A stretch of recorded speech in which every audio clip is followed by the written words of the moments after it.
ایک دن میں بابا جی سے ملنے کی تیاری کر رہا تھا، بابا جی کے پاس جانا چاہ رہا تھا۔ میرے ایک دوست نے شاہد بیگ صاحب وہ تشریف لائے، کہنے لگے کہاں جا رہے ہو؟ میں نے کہا میں بابے سے ملنے جا رہا ہوں۔ کہنے لگے میں بھی ساتھ چلوں؟ میں نے کہا چلیے۔ ہم دونوں بابا جی کے پاس پہنچے، میں نے اپنی بات چیت کی جو مجھے کرنی تھی۔ بیگ صاحب کہنے لگے کہ انہوں نے اپنا مسئلہ بیان کیا کہ بابا جی بڑے عرصے سے بے روزگار، پریشان، مالی طور پر بہت زیادہ ڈسٹرب ہوں۔ بابا جی اپنی ترنگ میں بیٹھے تھے، ایک ان کا اپنا مخصوص انداز ہے، اس میں تشریف فرما تھے۔ اب نے کہا اچھا کیا پریشانی ہے؟ مالی طور پر ڈسٹرب، پیسے نہیں ہیں، روزگار نہیں۔ آپ نے فرمایا جو کام میں تمہیں بتاؤں کیا تم کرو گے؟ جی حضور بالکل کروں گا، آپ کہیں میں پہاڑ سے چھلانگ مار دوں گا، میں تو ویسے ہی ڈسٹرب ہوں۔ بابا نے کہا نہیں اس کی نوبت نہیں آئے گی، بس جو تمہیں کام بتا رہا ہوں اس کو صحیح سے سنو اور اس پر عمل کرو، تمہاری یہ پریشانی ختم ہو جائے گی۔ بیگ صاحب کہنے لگے جی آپ فرمائیں۔ بابے نے جیب میں ہاتھ ڈالا تو کچھ پیسے نکلے۔ بابے نے جب اسے گنے تو وہ 2000 روپے تھے، بیگ صاحب کو پیش کیے، فرمایا کہ تم اس سے کپڑے کا بزنس کرو۔ بیگ صاحب کہنے لگے حضور 2000 میں کپڑے کا بزنس؟ فرمایا ہاں، صدر جاؤ اور یہ جو ڈسٹنگ والا تولیہ ہوتا ہے یہ خریدو 2000 روپے کا، اور یہ جو کپڑے ہوتے ہیں گاڑیاں صاف کرنے کے یہ خرید لو اور اسے تم بیچو۔ ٹھیک ہے حضور۔ پھر کا جو پروفٹ ہو اس کا 5% اسی وقت اللہ کی راہ میں تقسیم کرنا اور پھر گھر جانا۔ ٹھیک ہے۔ اب بیگ صاحب صدر گئے، دوسرے دن انہوں نے 2000 روپے کا سامان خریدا، اسے بیچا، جو پروفٹ ہوا اس کا 5% نکال کے انہوں نے تقسیم کیا اور چلے گئے گھر۔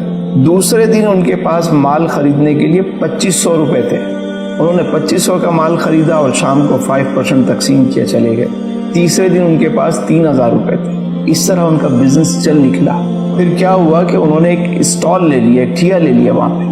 اس کے بعد ایک دکان، پھر 2 دکانیں، پھر 4 دکانیں، کام چل نکلا، یہاں تک کہ ان کو 5% کو کیلکولیٹ کرنے کے لیے اور اس کا حساب کتاب رکھنے کے لیے ایک پوری ٹیم ہائر کرنی پڑی۔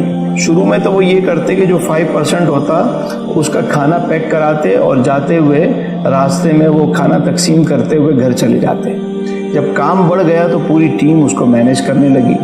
ایک دن وہ میرے پاس آئے، کہنے لگے کہ بابا جی کے پاس چلنا ہے۔ میں نے کہا چلو۔ انہوں نے کچھ گفٹ بھی لیے ہوئے تھے، تحفے تحائف تھے۔ بابا جی کے پاس پہنچے اور کہا بابا جی آپ کا نسخہ کام کر گیا، ماشاءاللہ مال میں خوب برکت ہوئی۔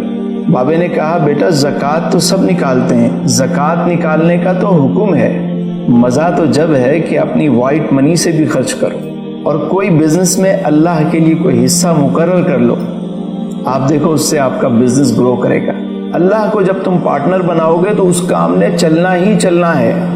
بابا جی فرمانے لگے کہ بیٹا یاد رکھنا، جو لوگوں کے لیے کھانے کا انتظام کرتا ہے اس کا کھانا کبھی کم نہیں ہوتا، جو لوگوں کے لیے پانی کا انتظام کرتا ہے اس کا پانی کبھی کم نہیں ہوتا۔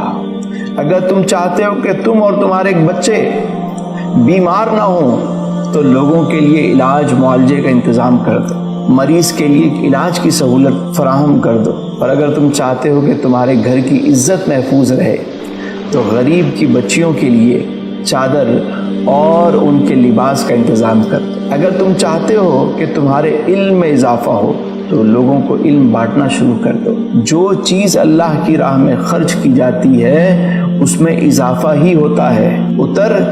جس کنویں سے لوگ پانی نکالتے رہتے ہیں اس میں نیا پانی آتا رہتا ہے، اور جب لوگ پانی نکالنا چھوڑ دیتے ہیں اس میں کائی جم جاتی ہے، وہ جوہر بن جاتا ہے۔ دیتے رہو گے آتا رہے گا، یہی فارمولہ ہے کامیابی کا۔ اگر آپ چاہتے ہیں کہ آپ کی زندگی آسان ہو، آپ کی زندگی میں آسانیاں آئیں، تو ہمارے چینل تسلیمیات کو سبسکرائب کریں اور اسے اپنی زندگی میں شامل کریں۔